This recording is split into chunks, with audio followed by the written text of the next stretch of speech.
Now, in this class, especially in our next topic, we need to be thinking not only about amino acids as free amino acids, single amino acids, but also how they appear in peptides, how they polymerize, come together in a chain in peptides. So we'll call multiple amino acids bonded together peptides or polypeptides. What you'll see when we combine amino acid number 1 with amino acid number 2 is that water is lost across the bond.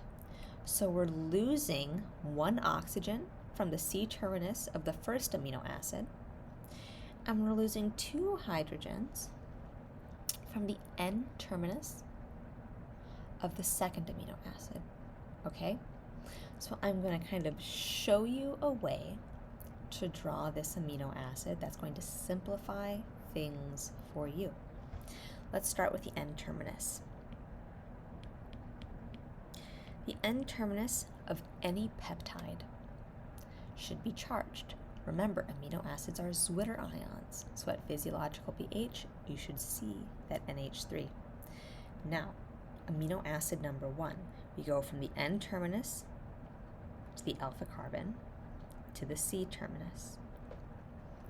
But that C-terminus has lost the O-, remember? We lose that O-, so we're going to make the bond directly from the C-terminus to the next N-terminus of the amino acid. And remember, this amino N-terminus lost 2 protons. So it is stuck with only a single proton now. From that N-terminus, again to the next alpha carbon, and to the final C-terminus of the 2 amino acids we're putting together. Now, what happened to the R groups that Dr. Livezey didn't draw? Well, those are bonded to the alpha carbon, right? So we can do R1 for the first amino acid and R2 for the second amino acid. So let's just take another look at what Dr. Livezey did, right? She combined these 2 amino acids. We lost water across the bond. So we went N-terminus, alpha carbon, C-terminus, but you see the C-terminus, so the carbonyl, that carbonyl carbon is bound directly to the N-terminus of the next amino acid. We lost 2 protons, so we're just NH. And since we're back at the N-terminus, we repeat it over again. N-terminus to alpha carbon to C-terminus. And since this is the second peptide, we don't have another one. We end in COO- again, because a peptide is a Zwitter ion with a positively charged N-terminus and a negatively charged C-terminus. You see R group 1 and 2 coming off the alpha carbons. When we talk about amino acids in terms of peptides, we're really going to be, like I said, focusing in on the individual R groups. We'll call each amino acid in the peptide a residue.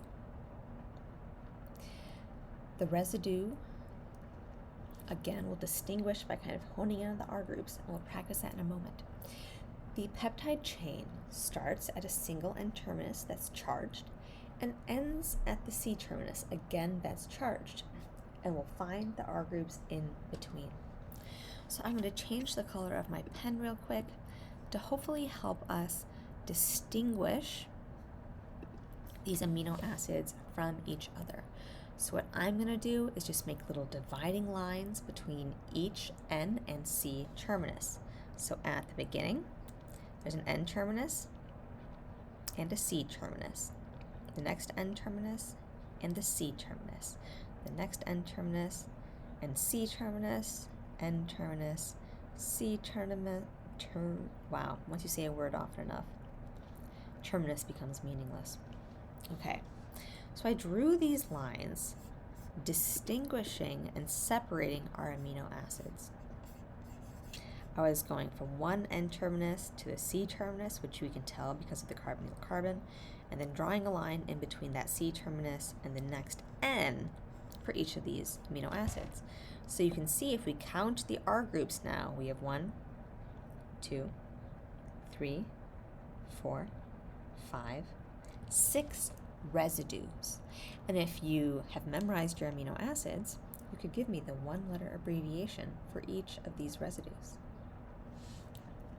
And so that is how we work kind of from individual amino acids to peptides, really again focusing in on those R groups because that is what distinguishes all of the amino acids, and that's what we'll really talk about a lot of the function of amino acids for. Last video, we're going to talk about pKa's of amino acids and how they change according to the environment they are in.